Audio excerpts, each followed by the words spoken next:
This is Michelle. I'm going to make a little short recording to kind of explain a few things to you because this part of the course is usually the one that's the most difficult for candidates, and um, I always do these recordings to try to explain things to you that I hope will be helpful. You start off your essay here. It's really, really great. It's a really good beginning. And I appreciate what you say right at the very beginning, that it's often overlooked, and it's the most crucial thing that we do. And we also know that no learning really takes place without solid emotional intelligence in the classroom on the part of the teacher mostly. So I appreciate that you have that there. Um, and I appreciate that you help them identify their emotions and introduce vocabulary. That's really, really good, very helpful. Um, and including lessons, stories, puppets, all that will be wonderful. And I would say, in terms of these logical consequences for young children, to keep those at a minimum and just try to support them, and because they're young and they're just learning, oh, when I do this, this might happen. So rather than thinking of it as an accountability piece, maybe look at it as a learning opportunity. And yes, learning opportunities promote responsibility. This is the piece here that I really wanted to talk to you about. If a student is disruptive during circle time, they lose a privilege like dance time. So let's unpack that a little bit and think about it.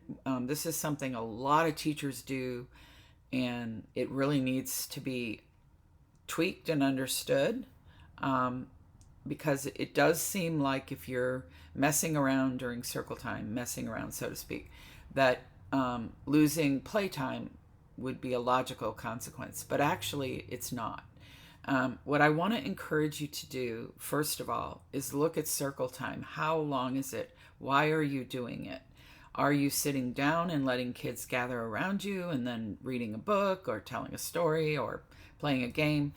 Because circle time for young children, it really sets them up for things like disruption to happen, because they're not really all capable of participating in it like school, so to speak.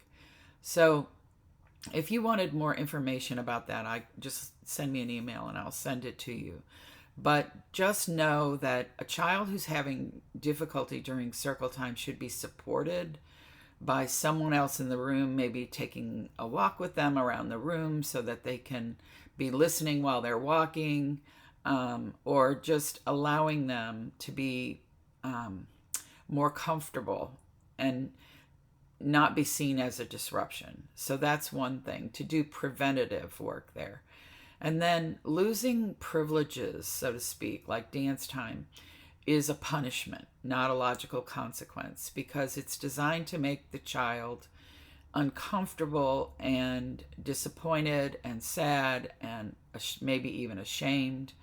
And it's the opposite of what they're telling you. If they can't do circle time, especially because they're moving around, they're telling you they need to move. And then if you take away the opportunity to move, then you're just making things worse and worse and worse. So I'd like you to think of a different example there.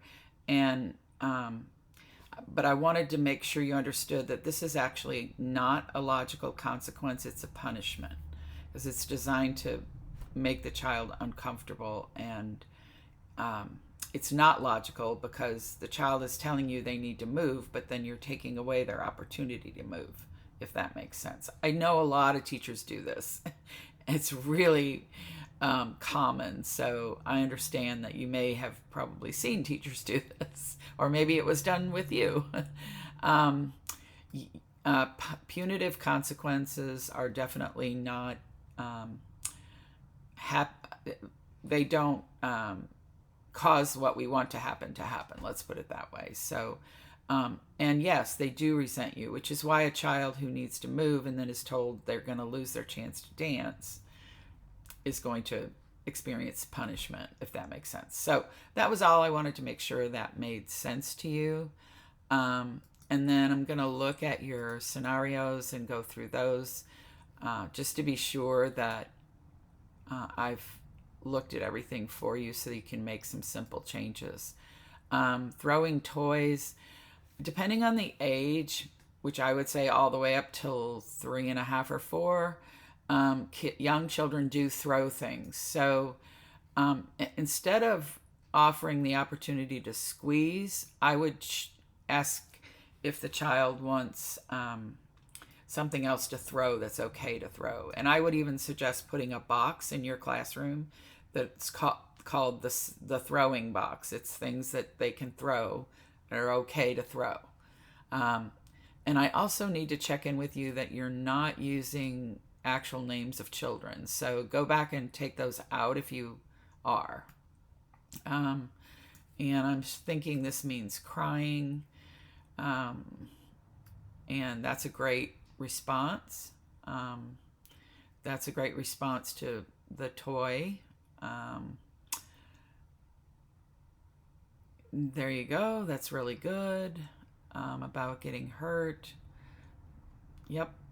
You got these. This is really good.